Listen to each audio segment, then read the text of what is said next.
Fala pessoal, vamos lá para mais uma videoaula de treinamento de força. Nosso conteúdo programático de hoje iremos abordar o treinamento de força nas diversas populações. Portanto, nossos objetivos serão desenvolver as capacidades interpretativas dos artigos sobre treinamento de força, elaborar os programas de treinamento baseado em evidência científica e compreender a importância do treinamento de força na saúde, na doença e no envelhecimento. Nossa metodologia, videoaula expositiva, eu sou o professor Márcio Iacabe e vamos lá. Muito bem, pessoal, chegamos a uma etapa sobre o treinamento de força, onde realmente devemos atuar para quem serve o treinamento de força. E antes de falar de forma mais específica, direcionada sobre o treinamento de força, eu quero fazer um breve relato de uma referência que disse o seguinte: o que é utilizado desenvolve-se, o que não é desgasta-se. Essa é uma fala de Hipócrates há mais de 2.400 anos. Se houver alguma deficiência de alimento e exercício, o corpo adoecerá. As proféticas palavras do pai da medicina têm ganhado respaldo científico cada vez mais denso. Estudos epidemiológicos demonstram que a inatividade física aumenta substancialmente a incidência relativa de doença arterial coronariana em 45%, os infartos agudos do miocárdio em 60%, a hipertensão arterial em 30%, aí vem câncer de cólon, câncer de mama, diabetes mellitus tipo 2, a osteoporose, enfim. As evidências também indicam que a inatividade física é independente associada à mortalidade e à obesidade, maior incidência de queda e debilidade física em idosos, além da dislipidemia, depressão, demência, ansiedade e alteração de humor, ou seja, a inatividade física afeta milhões de pessoas ao redor do mundo.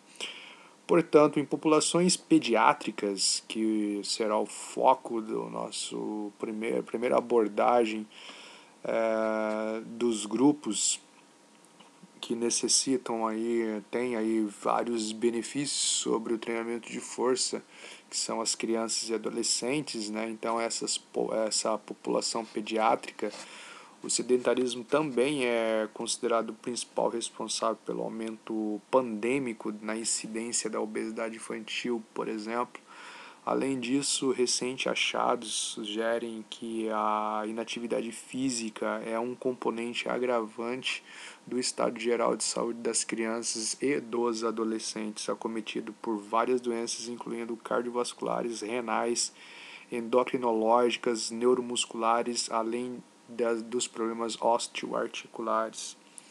Nós estamos vivendo numa era onde a tecnologia é mais atraente e, infelizmente, esse gosto pelo uso da tecnologia acaba colocando essa geração de crianças e adolescentes, em população de forma geral, em atividades mais sedentárias. Portanto, iremos falar sobre o treinamento de força, iniciando essa série de temas, Vamos abordar então, começando pelo treinamento de força para crianças e adolescentes. Quero dizer que nos últimos 10 anos o treinamento com peso tem apresentado uma maior popularidade, sendo aceito por educadores, médicos e outros profissionais da ciência do esporte.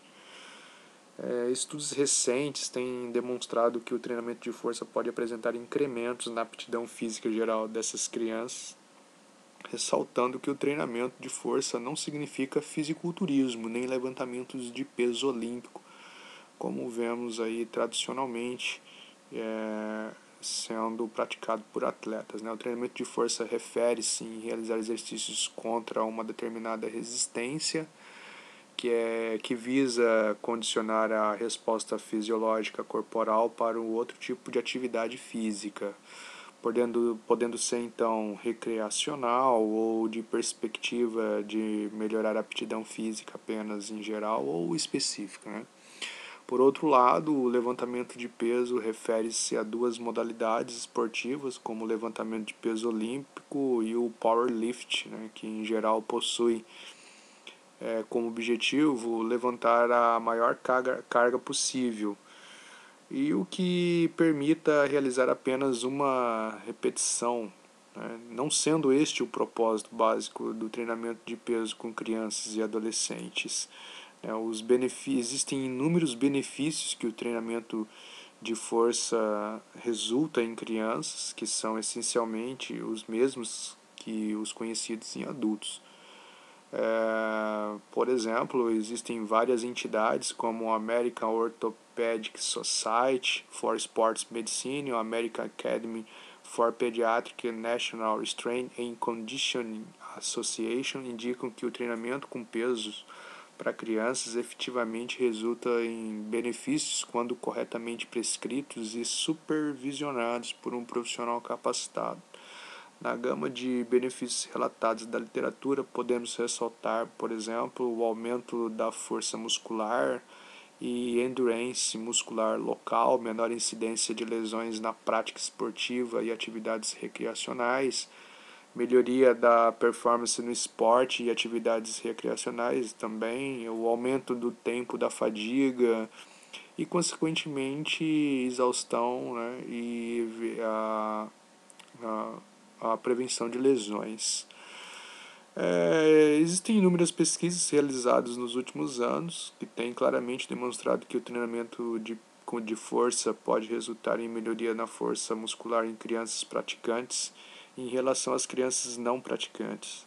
Aparentemente, uma das melhores explicações na melhoria da força muscular em criança é devido à adaptação após o treinamento com o peso, né? A adaptação neural é a principal responsável pelo incremento de força nas primeiras 10 semanas do treinamento, sendo que a contribuição do incremento da massa muscular ocorre posteriormente, né? Independente da idade. Neste caso, o incremento da força muscular em criança está ainda maior, fortemente associado ao estímulo neural induzido por esse treinamento, conforme vocês podem ver aqui nesta tabela, né? Onde foram relacionados vários estudos com treinamento de força e onde existem informações sobre a idade, sexo, tipo de treino, etc. e tal, quantas semanas praticadas, se houve grupo controle ou não e o que aconteceu como resultado, enfim. Existe ou existia, assim, eu gostaria de ouvir que existia uma colocação aí no passado de profissionais que eram contra crianças a fazerem musculação, fazer treinamento de força devido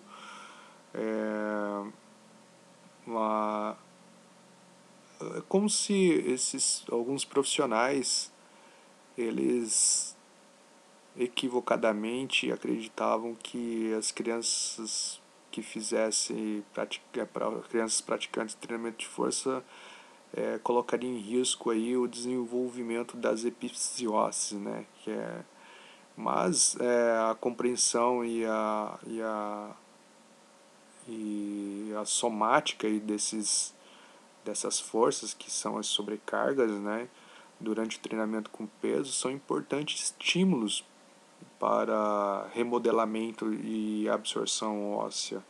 Muito pelo contrário do que vários profissionais pensavam, né? Isso hipotetizando que o incremento da densidade óssea pode ser um fator responsável para a diminuição desta incidência de lesões, como observamos em atividades que envolvem aí o treinamento com peso e crianças. Diversas precauções devem ser observadas em crianças pré-puberais, quando realizam trabalhos com peso. Primeiro, seria importante Seria importante frisar que a força máxima ou próxima da máxima seja evitada, especialmente se não houver uma supervisão adequada. Em segundo lugar, a técnica apropriada deve ser enfatizada em todos os movimentos, pois assim a ocorrência de lesões seriam diminuídas, né? Mas as crianças estão aí, conforme vários estudos, elas podem fazer o treinamento de força.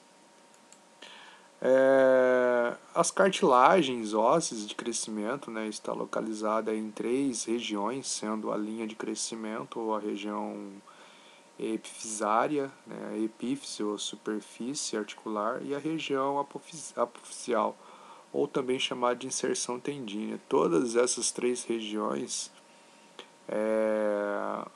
apresentam ossificação após a puberdade. A ossificação das regiões de crescimento antes da puberdade impede o crescimento ósseo geneticamente determinado, né? Todas as 3 regiões de crescimento ósseo estão mais suscetíveis a lesões durante a adolescência, o chamado estirão de crescimento.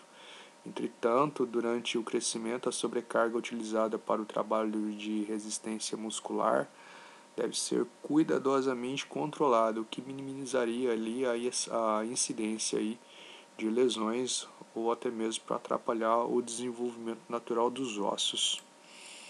O desenvolvimento físico e emocional para todas as crianças não ocorre ao mesmo tempo. Entretanto, antes que uma criança inicie um programa de treinamento com peso, alguns aspectos devem ser analisados cuidadosamente, como por exemplo, e o próprio profissional deve fazer aí esses questionamentos, né? A criança está preparada física e psicologicamente para participar de um programa de treinamento com peso? A técnica apropriada para o programa de treinamento com peso foi totalmente entendida pela criança? As medidas de segurança executadas na técnica do movimento foram entendidas pela criança? Todas as medidas de segurança e todos os equipamentos foram tomados em relação ao nível do entendimento para a criança, né? Outros questionamentos, como o equipamento utilizado pela criança realizado são apropriados na técnica do movimento? A criança está submetida a um programa de treinamento que permite um desenvolvimento equilibrado das variáveis da aptidão física, né, que é o treinamento de flexibilidade, cardiorrespiratório, bem como treinamento com peso. Então, existem vários questionamentos que o profissional deve fazer e deve buscar respostas para depois fazer a sua periodização para a criança, de forma individual, lógico, né? Então, o programa de treinamento com peso para a criança deve seguir as seguintes orientações para que a maximização dos benefícios seja atingida. 1. O equilíbrio entre os exercícios escolhidos devem ter pelo menos um exercício para cada grupo muscular. 2. O equilíbrio entre o exercício escolhido para os grupos musculares estão em relação à simetria corporal para cada articulação. 3. Escolha o exercício que permita o desenvolvimento de uma ou várias articulações. 4. A sobrecarga utilizada deve permitir a execução de pelo menos 5 ou 6 repetições por série. 6. O incremento da sobrecarga em cada exercício não deve ser superior a 5% do peso utilizado para um determinado número de repetições. 7. Dependendo da idade da criança e da maturidade psicológica, cada sessão de treinamento deve ser realizada entre 20 e 60 minutos no máximo. E 8. O treinamento deve ser realizado entre 1 a 3 vezes por semana. Espero que tenham compreendido esta aula e até a próxima.